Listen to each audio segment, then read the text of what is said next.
Hello guys! Hello, this is for Aquarius. Welcome dito sa ating channel.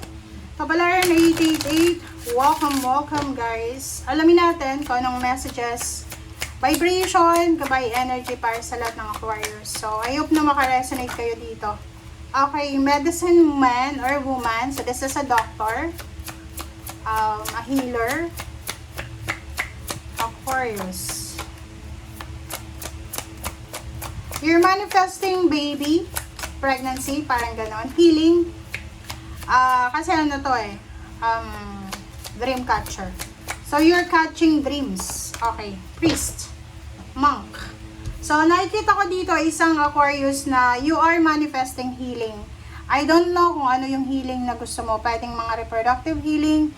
Pwedeng may problema ka sa matres. Kung lalaki ka, may problema ka sa reproductive mo. Kung bakit hindi ka nakakabuntis. Maybe you have something problem sa physical and external and internal body mo na you're manifesting a healing. Kasi medicine man and woman is doctor healing, parang ganun. Sinasabi ng bara sa'yo dito guys na alam niyo yung healing natin, hindi lang yan puro doctor. Okay? Hindi lang puro doctor.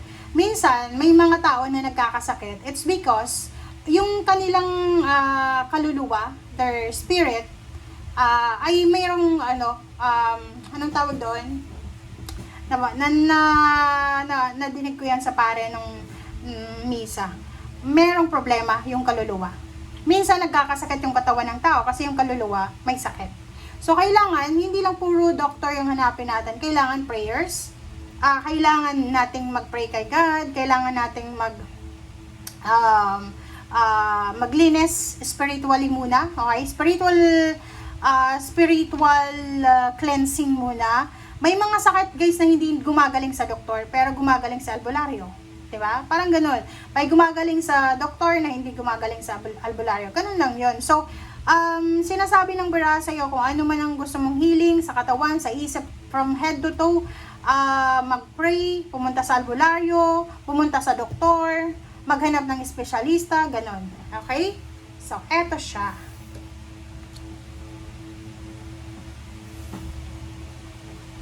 Alright.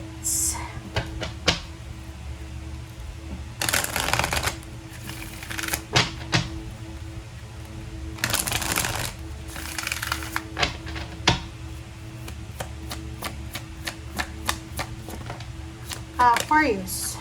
Alright. Wow, diba? Sabi ko na sa'yo Ang sabi ng bara sa'yo dito, ano man daw yung mga tawag dito, ano man daw yung mga problema mo, mga concern mo sa buhay, kailangan mong lumapit sa Panginoon. Kailangan mong mas patatagin yung spiritual belief mo, spiritual connection mo. Okay? So, baka busy ka sa trabaho, wala ka ng oras magsimba, or mag-pray, kasi minsan, di ba, pag pagod na, nakahiga na lang, nakalimutan mag-pray, or mag-sign of the cross, or makipag-usap sa Panginoon. So, this one, throat chakra, pwedeng nakablock yung throat chakra mo. So, nakikita ko sa'yo dito na may mga bagay ka na kailangan na isipin sa ngayon na yun yung i-priority mo. Okay? Kung tungkol dito sa pagbubuntis, alam niyo ba na may mga hardworking woman na hindi nabubuntis na once na nagpahinga sila, they did sabbatical pause for 1 year, 2 years, ganyan, nabubuntis sila. Parang ganun. So, ang nakikita ko sa'yo dito, kailangan mo ng rest, rejuvenation, purification, detoxification, prayers, spiritual connection, and at the same time, espesyalista na doktor.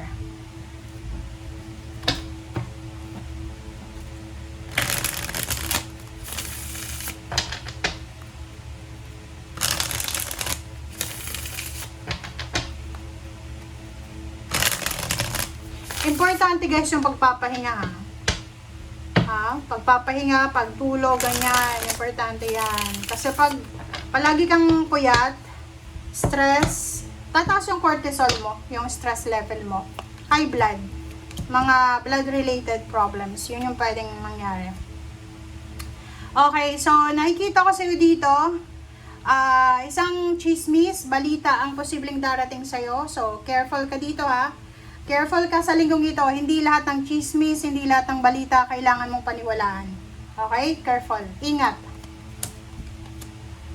Okay, nakikita ko sa'yo dito, yun. Kailangan mong magpahinga, pero nangihinayang ka sa perang kikitain mo. Yun lang. Diba?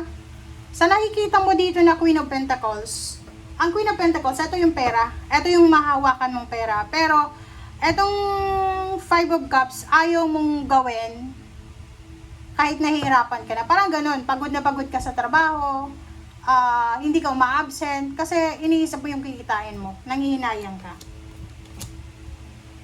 Sabi ng bara sa'yo dito, wag mong ihang, wag mong, kumbaga, nakakaloka ka. Kung healthy to guys, Aquarius, may lagnat ka ba, may ubo, may sipon, wag kang wag mong i-sacrifice yung health mo.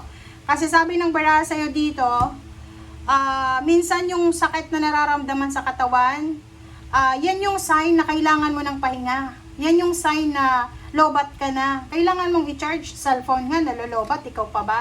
So, sabi ng baraha, ihang mo muna kung ano yung importante mo na yan, na plano sa linggong ito. Unahin mo yung sarili mo. Huwag kang manginayang sa pera. Mas marami kang kikitain kung healthy ka. Okay? Nakikita ko sa'yo dito, there's an offer, proposal of wedding, marriage, parang ganon. There's a proposal, someone will propose na tutulungan ka para magpatayo ng bahay, magpa-renovate ng bahay, maghanap ng bahay, bumuo ng pamilya, parang ganon. Kung galing ka sa heartbreak, galing ka sa heartache and losses, sabi ng baraha, huwag kang mag-alala kasi darating na yung pagbabago.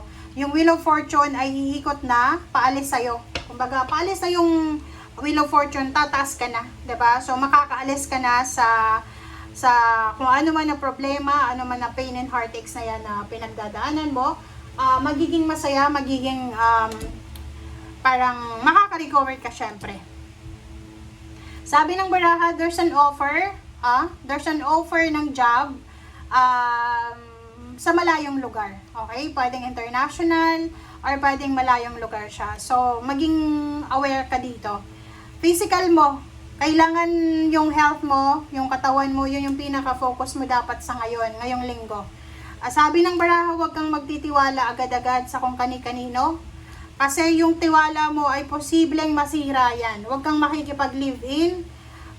Kailangan mong sa trabaho naman, kung may nag-offer sa'yo ng trabaho, lalo na sa malayo, international, sabi ng baraha sa'yo dito, kailangan bantayan mo. Okay? Kailangan mag-research ka muna, baka scam yan or kaano pa man. Okay? Thank you. Bye!